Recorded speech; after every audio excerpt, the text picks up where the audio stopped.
Detective David O'Malley well, at least for a few more days. I've served on the force for over 30 years. I started as a beat cop and worked my way up the chain. In these past 30 years I've seen a lot of shit. Hell, until this last case I would have told you I saw it all. I was dead wrong. I was given one last case and it showed me mankind knows no bounds when it comes to depravity. I should have known it was a rough case, being that I was third to receive the case after 2 rookies requested to be transferred to a different one. I don't blame them though. If only knew what I was going to see, hell, I would have just took the early retirement. The case only had one documented victim when it was assigned to me. The report stated officers were dispatched to a wooded area by an abandoned stone quarry. On scene, officers noted the place was littered with garbage. Tires, cloths, a hanging doll, shoes, even a washer and dryer. From the photos you could have said the place was the unofficial garbage dump of the area. As I was flipping through the photos, I jokingly made the statement to myself, "Hey look, they even threw in the kitchen sink." I smiled at my own stupid joke, but the smile didn't stay long. Turning to the next photograph, I saw a small hand laying amongst the leaves and other debris just under the base of a large tree. First thing I noticed was the hand was porcelain white and the nails were painted pink. The nails looked professionally done and appeared to have done recently. This must be a fresh dump site. The next photograph showed the body exhumed. It was a little girl, no more than 10 years of age. She was dressed in a pink dress with matching shoes and bow holding back curly blonde hair. Though covered in dirt, the makeup that was put on her was still visible, also looking as if it was done professionally. The skin on her body was the same ghostly pale as her hand in the previous photograph. Stranger still, there appeared to me no sign of decay. I turned my attention to the autopsy report. The only mercy, if you could call it that, was there was no sign of rape. However, it did show that many different preservation methods were used on the body. All blood, organs, and tissue were removed and replaced with multiple different fillers. Her eyes were replaced with glass marbles. Even her skin and joints were treated to keep them supple. At the end of the report, it stated that due to preservation techniques, determining how long the body had been at that site, or deceased for that matter, was difficult.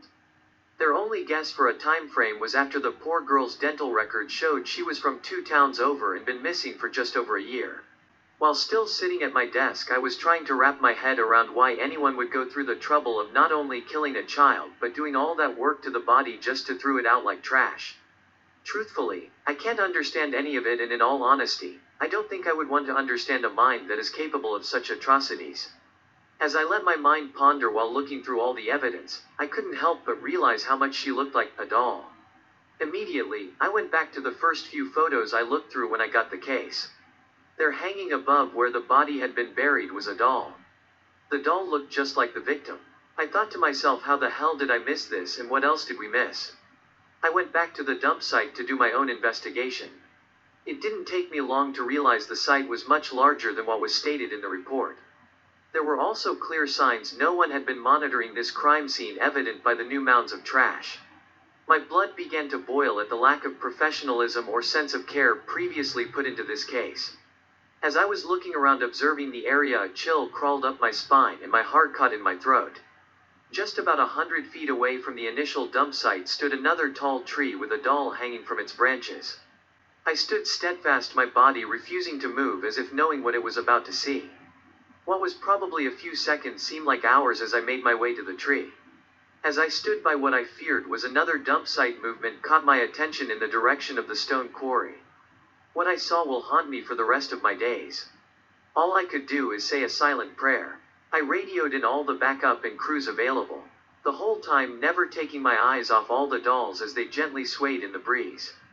After a proper assessment of the scene and all evidence was collected, I watched the crew bring body after body out.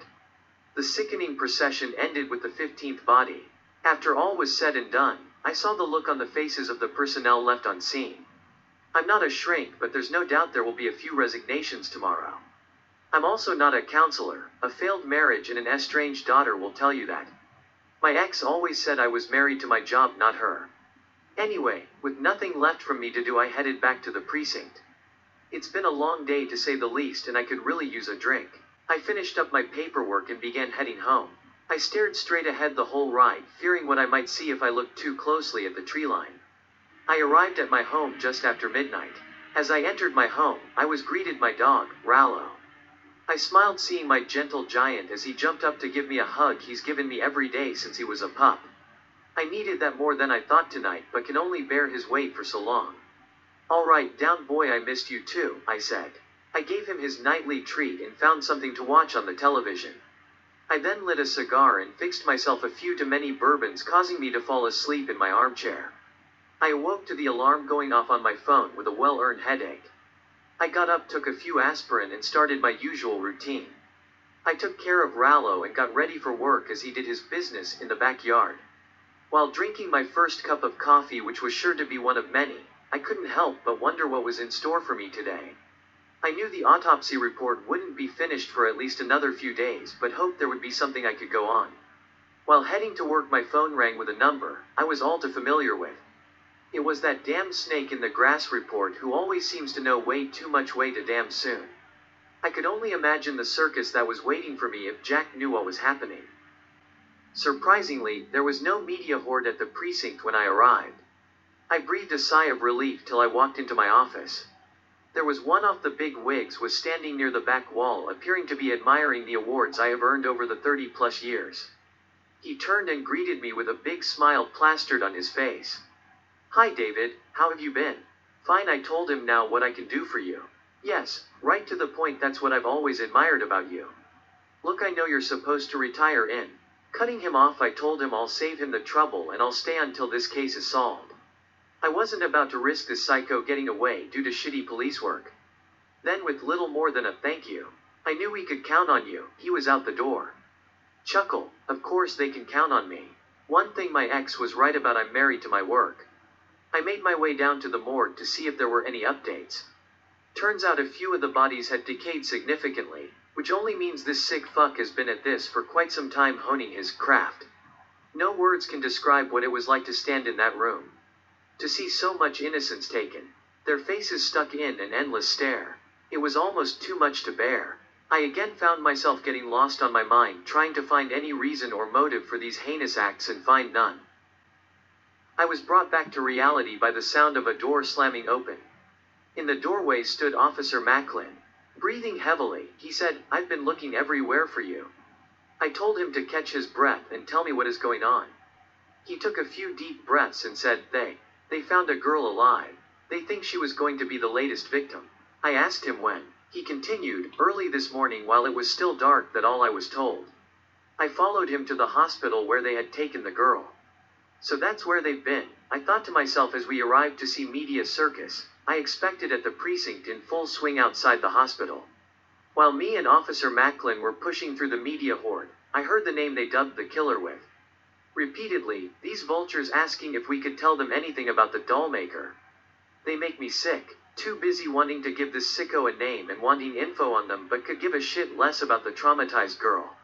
At least we had already found the girl's parents and they were waiting for me when I arrived. I interviewed them for a brief period, not getting much information other than she had only been missing for 4 days. I then asked the girl's parents if I could talk to her. The parents agreed and I took the girl's mother in the room as well, hoping that would make the girl more comfortable while talking to me. As her mother and I entered the room, my eyes fell upon a small figure laying in bed. Bandages cover a large portion of her body and there were signs of severe dehydration. I put on my best smile to hide how I was truly feeling. The mother, on the other hand, not so much. I distracted the young girl from her mother's with a friendly but more noticeably loud, "Well, hello there." Once I had gotten the girl attention, giving her mother time to calm herself. I maintained the friendly tone but lowered my voice to a more smoothly volume and started the recorder on my phone. What you are about to hear is the recorded conversation edited to protect the family. "O'Malley. My name is Detective David O'Malley, but you can call me David or Dave if you like. Now who do I have the pleasure of talking to?" "Ellie. Ellie O'Malley. That's a very pretty name and it's a pleasure me." "Ellie. Are you gonna make the bad man go away, crying? He said he's gonna come back for me, O'Malley. Ellie, I want you to listen to me. No one, and I mean no one, will hurt you again. You don't have to worry about him anymore. Ellie. You promise, O'Malley?" "I promise, but you must help me. I need you to tell me everything you remember from when you first noticed something wasn't right till when you were brought here." "Ellie. Okay, I'll try. I remember playing in the park by the slides. I heard something behind me and then I was in the dark. My head really hurt and was wet. I was cold. No one would answer me no matter how much I cried. I was there for a long time. I was so thirsty and hungry. I slept a lot. Then a man with a black mask and hood pulled me out. He looked at me and said not quite the right shade. The man then rubbed something on my skin. The smell burnt my throat and then started burning my skin. He kept rubbing it everywhere harder and harder. It hurt so bad. Girl starts to hyperventilate. O'Malley.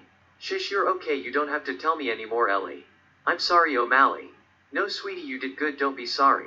End of recording. As I step out the room, I turned off the recording and saw Officer Macklin was still here talking to the father. I motioned for Macklin to come over to me. I told him the killer threatened to come back for the girl and no one is to go in or come out of this room without him. I arranged for another officer to take over for Macklin in a few hours and headed back to the office. There I combed through the evidence again and still found no leads. I requested background checks for anyone in the area who works as a tailor, taxidermist, toy maker, and anyone who sells the supplies. By now it was getting late and again there was nothing else I could do. I still had to wait for the autopsies to be done and the approval for the background checks. While walking to my car I noticed a piece of paper on my windshield. Every fiber of my being told me to just walk back into the building and get another officer. Blame it on stupidity or an stubborn old man stuck in his ways. Whatever the case, I just kept walking straight for my car. I opened the folded paper and saw a crudely drawn doll with bandages with the word mine in big capital letters underneath the drawing. After seeing this I couldn't get into my car fast enough and made a beeline to the hospital. While en route I tried calling Officer Macklin, but the damn cell service is shit at best on the back roads. I kept trying though because I had no idea how long that note had been on my car. I just hoped I wasn't too late. Suddenly, a vehicle pulled out behind me seeming to come out of the woods. Before I could even react, I was blinded by high beams and rammed off the road. I did my best to stay on the road but failed and crashed headlong into a tree. Lucky, I stayed conscious, but I was dazed. My vision was hazy, and the pain was setting in quick. It didn't take long to realize I couldn't move my left arm or move at all without severe pain everywhere. It was then I became aware of a mocking voice from on the road. Hey, you still alive down there? Cause that looked like it hurt. While still laughing at his own twisted humor, he started toward me. I thought to myself, this guy has a huge ego, and I let him keep talking. I need him to get closer. He continued, you know this is what you get for taking things that don't belong to you. He keeps getting closer just like I want him to. I know two things he doesn't. I still have my sidearm and can still move my right arm. You woo, are you still there? He's finally close enough for me to see his frame halfway decent. I braced myself for the pain and told him yeah, I'm here.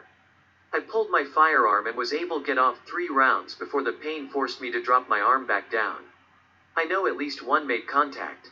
I could hear his cries of pain till he drove off. He probably thinks he got away, but he'll have to get that wound treated sooner or later, and if not me, someone will be waiting. Nothing left to do now but wait. It's getting pretty hard to keep my eyes open now, so I let them close. I rest my head on the seat and listen to the soft sounds of the forest at night. As the world slowly started to fade away, I smiled to myself as I thought, damn, it's been a hell of a few days and I could really use a drink. There's always a